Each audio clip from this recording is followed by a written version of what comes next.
This channel does not promote any violent, harmful, or illegal activities. All content provided by this channel is meant for an educational purpose only.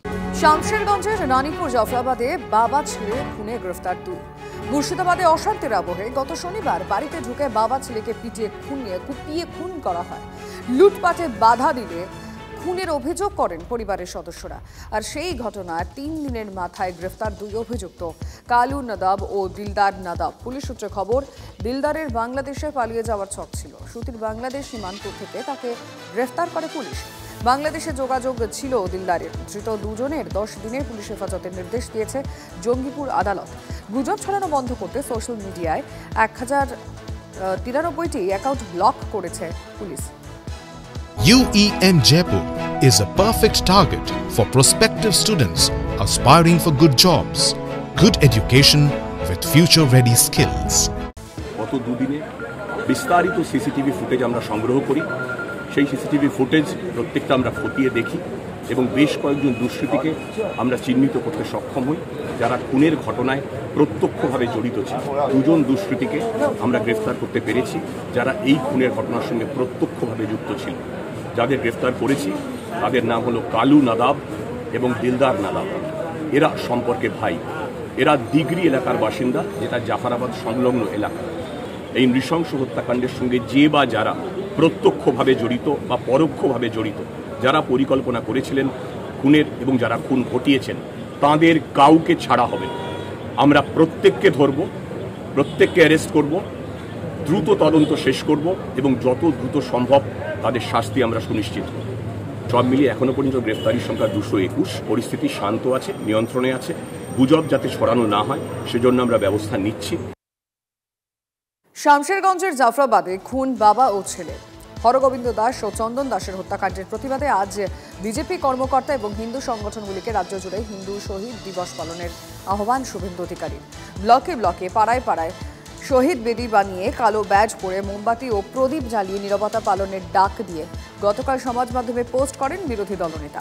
আজ বেলা 12টায় বিধানসভায় শহীদ দিবস পালন করবেন শুভেন্দু অধিকারী।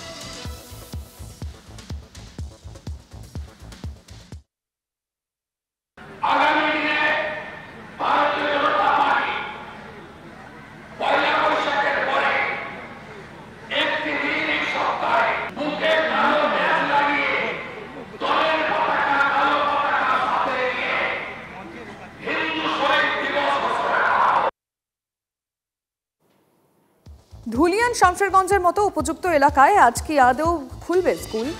গতকাল রাত পর্যন্ত নেই স্পষ্ট নির্দেশিকা। চরম ধোঁয়াশায় শিক্ষক থেকে ছাত্রছাত্রীরা।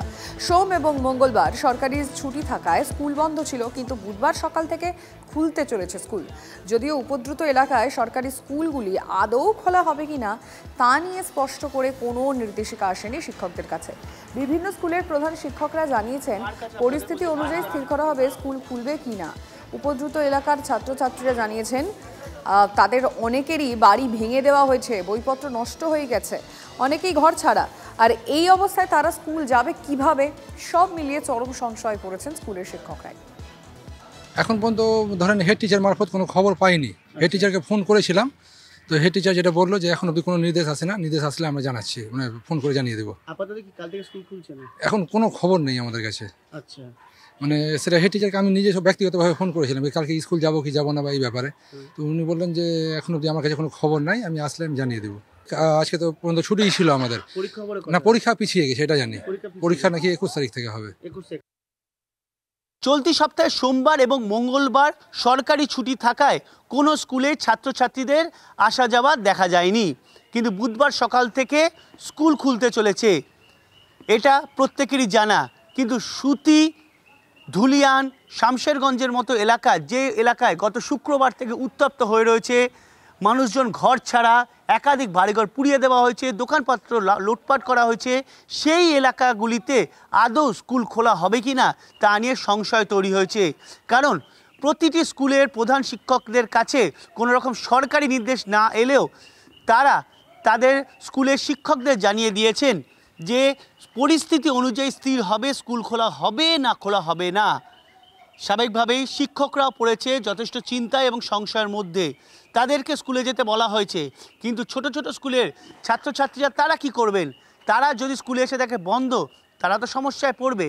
ইতিমধ্যেই বুধবার থেকে যে পরীক্ষা শুরু হওয়ার কথা ছিল উঁচু ক্লাসের, সেই পরীক্ষা পিছিয়ে 21 তারিখ করা হয়েছে। ইতিমধ্যে সেই বিষয়টি উঁচু ক্লাসের ছাত্রছাত্রীদের জানিয়ে দেওয়া হয়েছে, কিন্তু প্রাইমারি স্কুল বা তার উপরে যে স্কুল ক্লাসগুলো রয়েছে তার ছাত্রছাত্রীদের কাছে এখনোভাবে সরকারিভাবে কোনো রকম নির্দেশিকা যায়নি। সব মিলিয়ে বুধবার থেকে সুতি, ধুলিয়ান, শামশেরগঞ্জের স্কুল আদৌ খোলা থাকবে কিনা সেটা কিন্তু সংশয়ের মধ্যেই রয়ে গেল।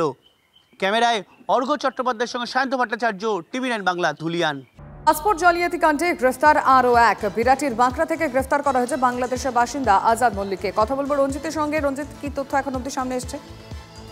দেখো লিমা, যে গতকালই ইডির হাতে গ্রেপ্তার হয়েছিল আজাদ মল্লিক এবং তার অ্যাসোসিয়েট অলোক নাথ, এবং এদেরকে ইতিমধ্যে জিজ্ঞাসাবাদ করা হচ্ছে। আর কিছুক্ষণের মধ্যেই তাদেরকে কিন্তু ইডির বিশেষ আদালতে পেশ করা হবে। এবং বাংলাদেশি নাগরিক এ রাজ্যে এসে পরিচয়পত্র বানিয়ে প্রায় 1 বছর ধরে এয়ারপোর্ট থানার অন্তর্গত বিরাটির বাঁকড়ায় সারাফাত আলীর বাড়িতে ভাড়া থাকতেন এবং মল্লিক ট্রেডিং কর্পোরেশনের আড়ালে মানি এক্সচেঞ্জের ব্যবসা করত, এমনটাই কিন্তু বাড়ির মালিকের দাদার দাবি।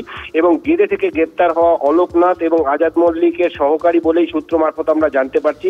ইডি সূত্র মারফত খবর, এই অলোক নাথ লোকনাথ পাসপোর্ট ভিসার অন্যতম এজেন্ট ছিল এই অলোকনাথ, এবং প্রায় 2,62,00,000 টাকা হাওয়ালার মাধ্যমে এদেশ থেকে বাংলাদেশে পাঠিয়েছিল এই আজাদ মল্লিক। এবং এই টাকার আয়ের উৎস কি এবং তা জানার চেষ্টা করছে, এবং ইডি হেফাজতে নিয়ে আজাদ মল্লিক এবং অলোকনাথকে জিজ্ঞাসাবাদ করছে। এছাড়াও আজাদ মল্লিক 2022 সালে বিমানবন্দর থানায় ফরেনার অ্যাক্টে গ্রেপ্তার হয়েছিল। মূলত এরা হাওয়ালার মাধ্যমে বাংলাদেশে বিপুল পরিমাণে অর্থ কিন্তু পাঠিয়েছিল, এমনটাই কিন্তু ইডি সূত্র মারফত আমরা জানতে পেরেছি। বিমা, ধন্যবাদ রঞ্জিত। তবে বিরাটের ছবি আপনাদেরকে দেখালাম, গতকাল থেকে এই দিকে আমাদের নজর ছিল। একই দিকে কিন্তু আমাদের নজর নদিয়াতেও ছিল। তার কারণ পাসপোর্ট জালিয়াতি কাণ্ডে নদিয়ার গেদে ইডির হানা। এক ব্যক্তিকে টানা 10 ঘন্টা জিজ্ঞাসাবাদ করা হয়েছে, সেদিকটা নজর রাখবো। তারপরেই গ্রেফতার করা হয় অলোকনাথ নামে ওই ব্যক্তিকে। বেশ কিছু নথি সহ ওই ব্যক্তিকে নিয়ে যায় তদন্তকারী অফিসাররা। 7 সকালেই গেদের উত্তরপাড়ার ইডির হানা অভিযুক্ত অলোকনাথের গোটা বাড়ি ঘিরে ফেলে সিআরপিএফ জওয়ানরা। খতিয়ে দেখা হয় নথিপত্র। অলোকনাথ দীর্ঘদিন ধরে পাসপোর্ট ভিসা তৈরির কাজ করতেন। ইডি সূত্রে খবর, অলোকনাথ পাসপোর্ট ভিসা তৈরির চক্রের অন্যতম এজেন্ট।